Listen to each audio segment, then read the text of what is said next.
Minha vontade é sair mesmo. Mas me sinto negando o chamado pastoral. Estou atormentado, Caio. Agora você veja o poder que o prédio, a instituição, a confraria, a organização tem sobre a alma do indivíduo. Porque uma coisa não tem nada a ver com a outra. O que ele descreveu como as causas dos problemas, das aflições, das opressões, dos pesos, dos sufocamentos dele, não tem absolutamente nada a ver com ser pastor.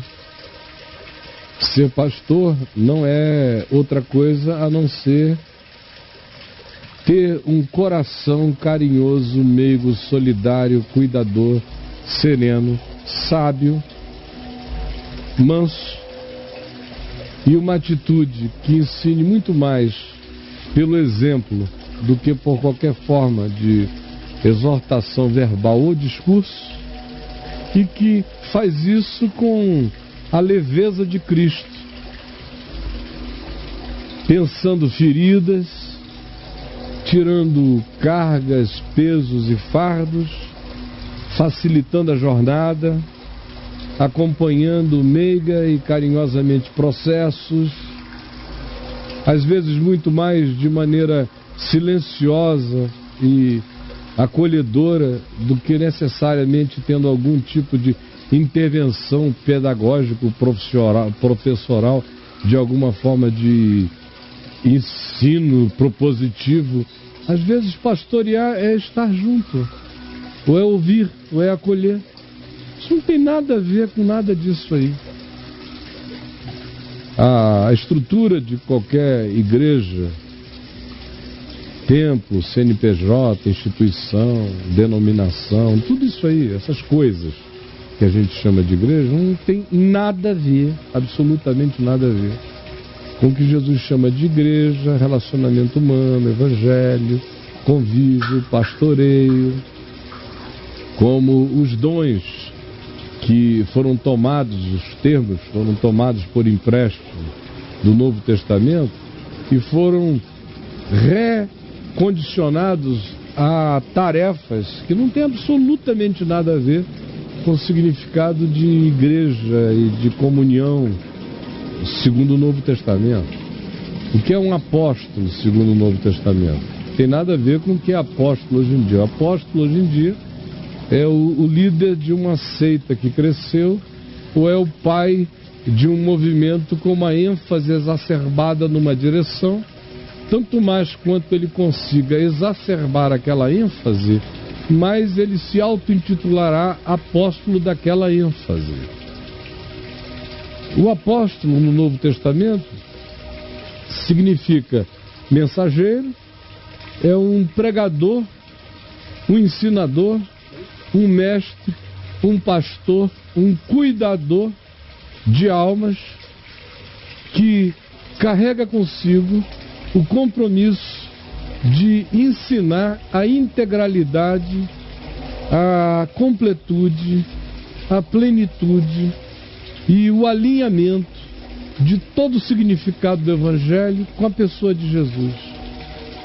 E os que tinham sido testemunhas oculares e andado com Jesus, ganharam aquele poder original de serem os validadores, os repetidores e os que fizeram o aplicativo primeiro da compreensão original do Evangelho às circunstâncias da existência humana que eles foram encontrando.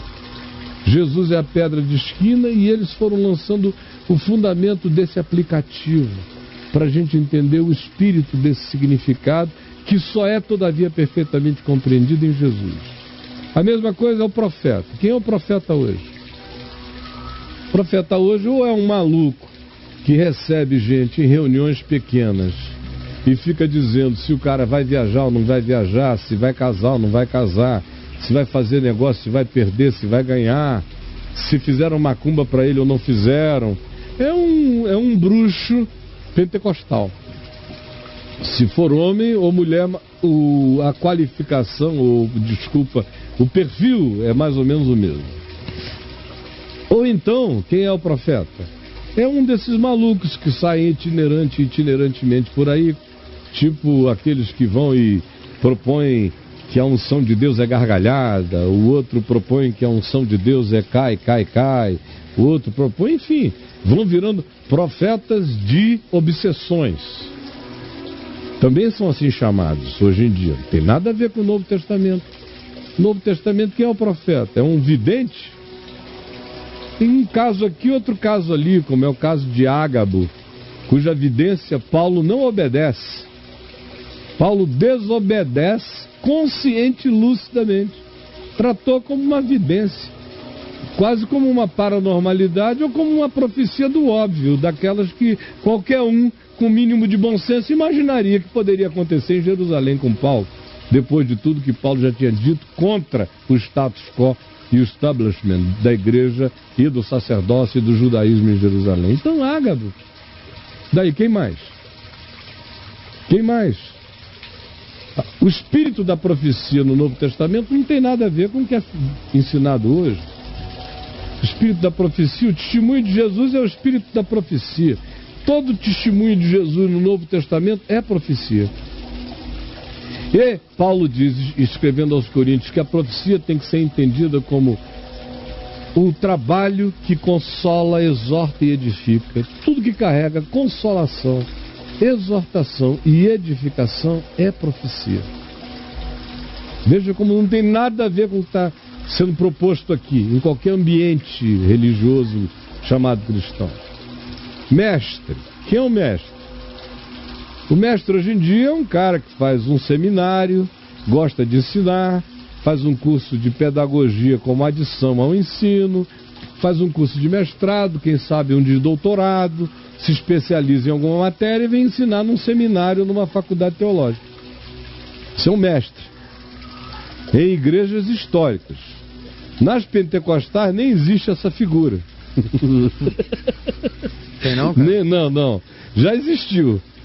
Até uns 30 anos atrás ainda havia alguns mestres, mas a loucura tomou conta tão generalizadamente que não tinha mais espaço nem para designação, porque mestre pressupõe ensino, e ensina tudo que eles não querem lá. Eles querem loucura, desmaio. Então o mestre acabou. Agora, no Novo Testamento, quem é o mestre? É o professor do seminário? Ou de uma coisa chamada escola dominical, que nós inventamos de uns 2 séculos para cá? Alguma coisa assim? Não. O mestre carrega o mesmo espírito do conceito de mestre que a gente aprende dos orientais. A gente não pode entender que a Bíblia é um livro do Oriente Médio. O que é um mestre no Oriente Médio? O que tem sido um mestre nos últimos milênios no Oriente Médio sem mudança? É um sábio. Não é um cara com uma acumulação acadêmica. É o cara que carrega uma sabedoria de ser. É esse indivíduo que emana lucidez. Esse é um mestre. E é a lucidez do Evangelho, é a lucidez da palavra, é a lucidez de Cristo. Então não tem nada a ver com uma capacidade acadêmica, pedagógica. Ele pode ser iletrado e ser um mestre. Porque a sabedoria não é medida por acumulação acadêmica, mas por prática de lucidez que soluciona os dilemas da existência. Isso é um mestre segundo o Novo Testamento. É claro que ele é apto para instruir, porque ele conhece a palavra, o espírito da palavra.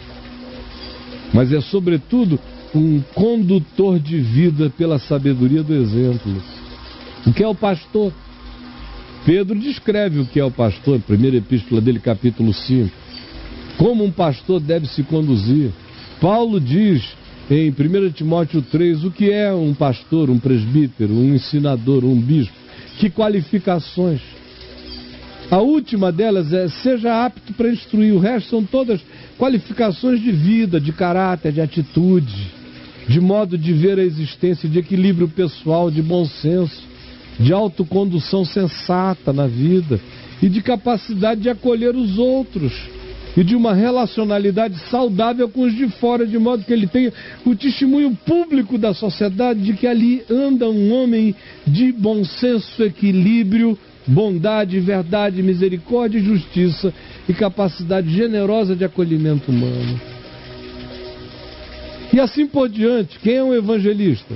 É um cara que cobra um cachê para ir no fim de semana num teatro chamado Igreja, junto com 2 cantores gospel, para fazerem um carnaval para crentes? Claro que não. O evangelista era um indivíduo em quem se verificava que ele tinha a capacidade, no abrir da boca dele, de impressionar mais profundamente as pessoas com o anúncio que ele fazia do Evangelho. Ele carregava um carisma de comunicação que era inegável, era clarificante, era simplificador, era facilitador de um entendimento imediato. Era só porque ele expressava isso na vida, no convívio, na estrada, na esquina, nas relações, que as pessoas diziam: olha, ali está um evangelista, um anunciador de boas novas. Aonde ele chega, ele vaza isso com uma naturalidade. Você já viu como a simpatia dele atrai? Isso era um evangelista. Ele era reconhecido pelas obras. Não era um cargo, não era uma função, não era uma atribuição, não era uma contratação, não era uma ocupação, era um modo de ser. Tudo do evangelho é um modo de ser, tudo decorre do ser. Nada vem de fora, nada é imposto, nada é um indicativo, nada é função organizacional. Tudo é orgânico e não organizacional.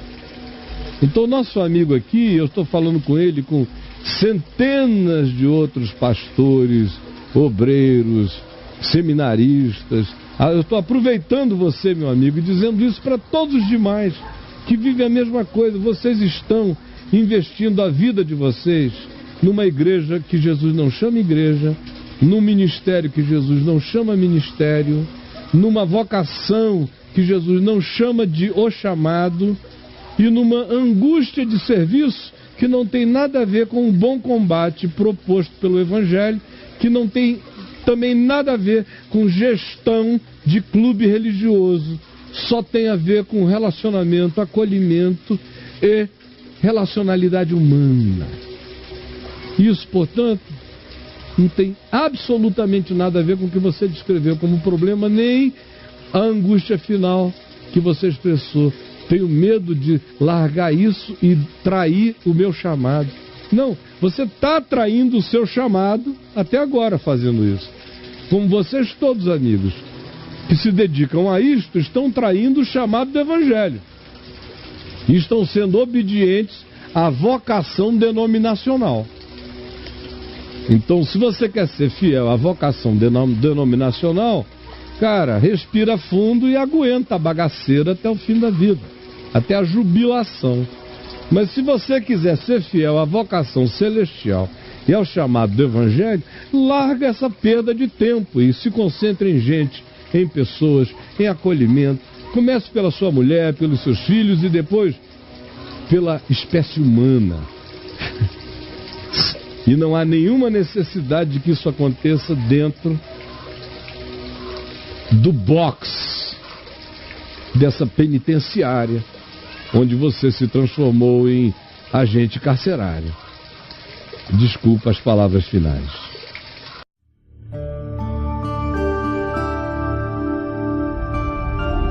VNV TV, o canal é você.